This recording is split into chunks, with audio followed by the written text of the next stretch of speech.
Thanks, Wolfgang. So yeah, hello, I'm Leonid from Heidelberg University Biomedical Computer Vision Group.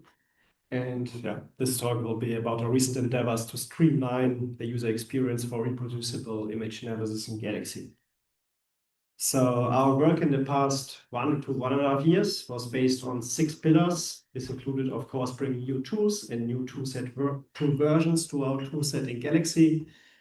But we have also put a lot of work into improving the interoperability of the tools, into reproducibility, efficiency, and the robustness, all of which was done to streamline the overall user experience for image analysis in Galaxy. We've also put a lot of work into training and outreach. This, however, will be covered by a different talk tomorrow, I think. So, as I mentioned, one of the pillars of our work has been to bring new tools and new tool versions to our toolset in Galaxy. Among the newly added tools, we have, for example, the split image along axis tool that can be used to convert a multi-channel image into a list of single-channel images that can then subsequently be analyzed using tools that can, for example, only cope with single-channel images. We have the background removal tool that can be used to perform background subtraction. That is a very common image processing operation in microscopy image analysis, for example. We have the crop image tool that can be used for extraction of regions of interest. A lot of tools have been added to the Omiro tool suite. And we have also contributed a tool for segmentation of densely packed 3D volumes of cell clusters, that is PlantSeg.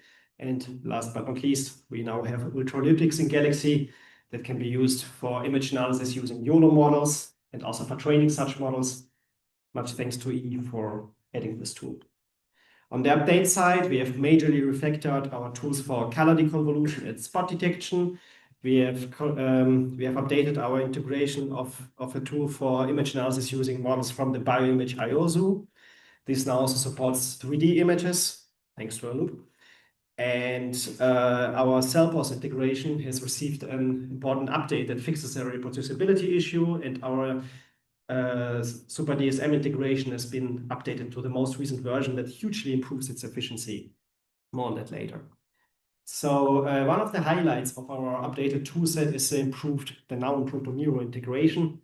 So for those who don't know, Omiro is a system for management of image data and the metadata associated with it. Omiro is used by many institutions to store and manage the image data that they acquire. And if you, for example, wanted to perform segmentation with Omiro in Galaxy, you can download the image data directly inside Galaxy from an Omiro server, perform the segmentation using any of the many segmentation tools that we have available in Galaxy by now. And what is now new, that you can actually also upload the segmentation results back into Galaxy, back into Omiro, directly from Galaxy. And I think this is a huge leap forward in terms of cultivation of truly seamless workflows. Speaking of workflows, when it comes to workflows, to building workflows, of course, you have to rely on the interoperability of the tools.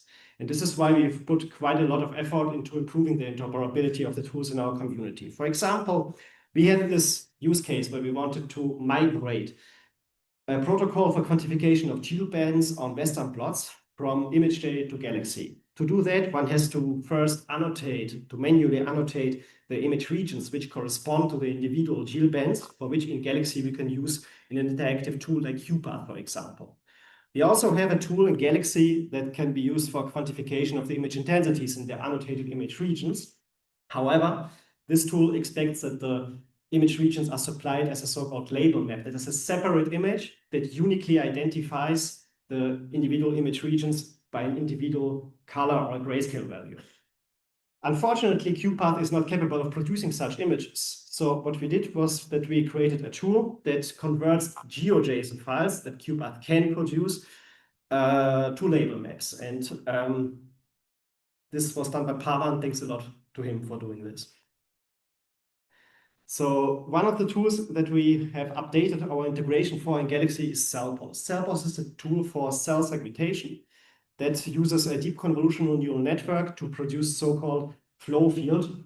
That is basically, which basically means that it produces a vector for each pixel of the image that points towards a sender of the object. And by following the flows in a subsequent step of the CellPOS pipeline, those image pixels which point towards the same center of an object are grouped together, which ultimately yields final segmentation results. So despite that, producing predictions using pre-trained deep convolutional networks is very fast. One has to keep in mind that training such networks requires a lot of time and a lot of data. So for example, in the case of cell pose, more than 1,000 hand-labeled images were used for training.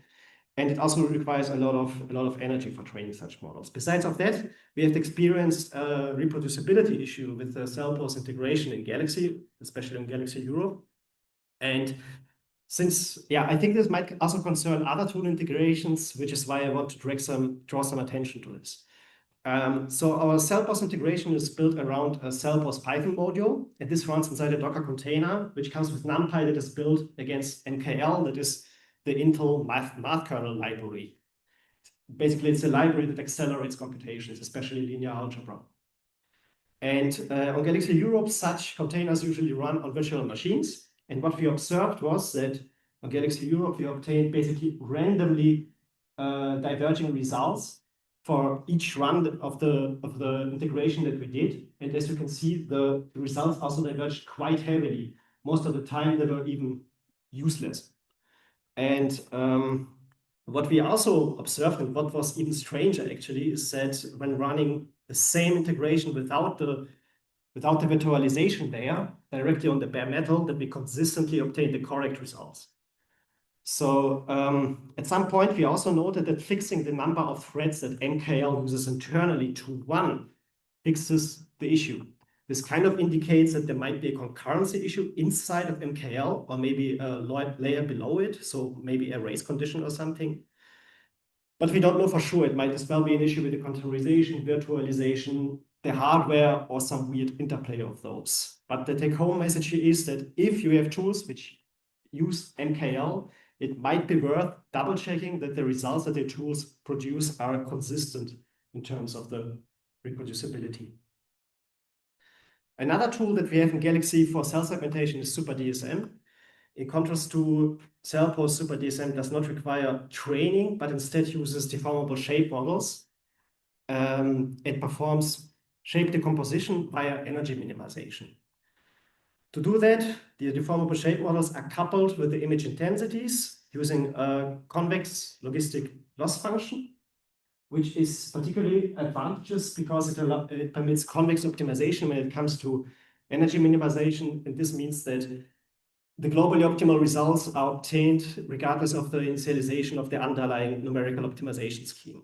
However, when it comes to joint segmentation and cell cluster splitting, which is required to cope with density clustered cell nuclei, for example, one has to also determine the optimal image regions for the individual deformable shape models. And this can be quite challenging because of the large number of the admissible image regions. To cope with that, we have revised SuperDSM so that it now prunes a graph representation of the admissible image regions. And in our recent paper, we proved that removing specific edges of the graph is guaranteed to yield an approximation error that is bounded, meaning that the algorithm is intrinsically robust. And we have also found that using this revision makes segmentation up to 2.1 times faster than before the revision. To enhance the robustness of the tools in our community, we have also enhanced the support for TIFF, for the TIFF file format in many of our tools. This can be a little bit tricky. So dealing with TIFFs can actually be a little bit tricky because of the diversity of this file format. For example, you can, a single channel image can come in a TIFF file that contains no channel information at all. Or a 2D image file can also be encoded as a 3D image file with only a single slice.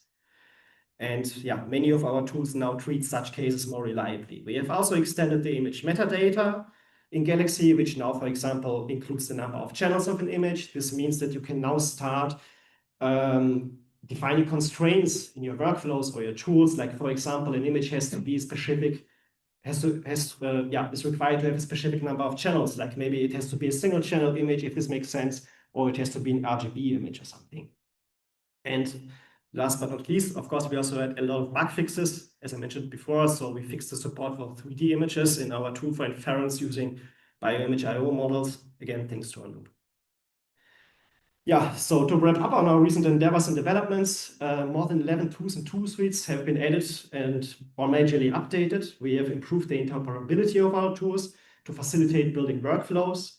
We have improved the reproducibility by fixing reproducibility issues, and we have improved the efficiency of some tools as well as the overall robustness. So thank you for your attention, and thanks to everyone who has contributed to streamlining the user experience for reproducible image analysis in Galaxy.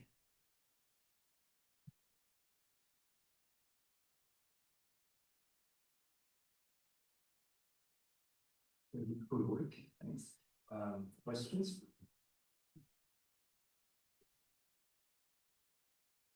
But you could speak for it. Thank you for the nice presentation.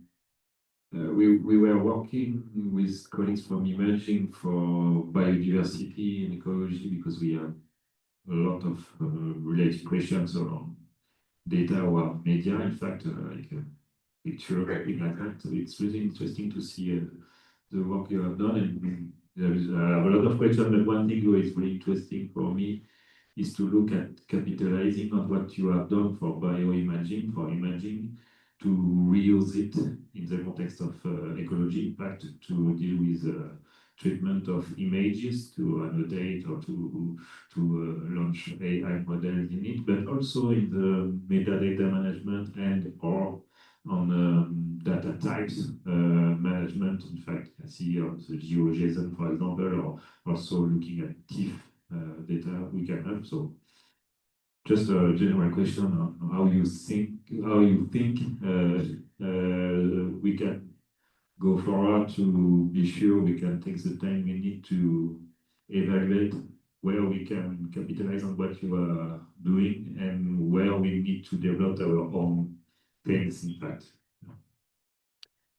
So I'm not sure I understood correctly. Your question is basically about what you need to develop for your own community. What kind of gaps needs to be closed, or okay. I would say a lot can be reused, especially when it comes to dealing with different file formats, converting different file formats. So I know some communities have very specific file formats, like for example, the astronomy people, they have their own file formats, but in the end, most of the things can be converted to TIFF, as far as I'm aware.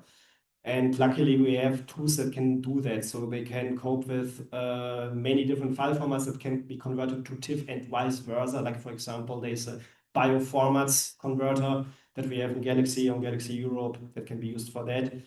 There have also been some endeavors to use tools that were originally developed, for example, for microscopy image analysis in different domains like astronomy segmentation or also Earth data observation. There was a Svoronoi workflow for which we also have created a tutorial during the course of the last year, which basically covers that. I'm not aware in how far ecology data is even more different from that, but I guess that they are definitely are some synergies that can be exploited, and it's difficult to tell something more specific without looking into any specific use case, I would say. So this is what needs to be done, basically. We need to develop use cases, then we can look into them, and then we can see what can be reused and what needs to be reinvented. I hope this... Maybe I can add something to that, Leonid. Yeah. So Ivan, tomorrow I will talk a bit more about this. We have this OSCAS project. You are aware of the Boraro segmentation tutorial and the YOLO and so on. So there are a few things that we need to solve in there. For example, applying these AI models to different communities is tricky because what for me is a cell, for you may not mean anything, right? So it's just an object. So how we annotate that, how we enrich the ontologies so that they can be used in a cross-disciplinary way, that's quite tricky.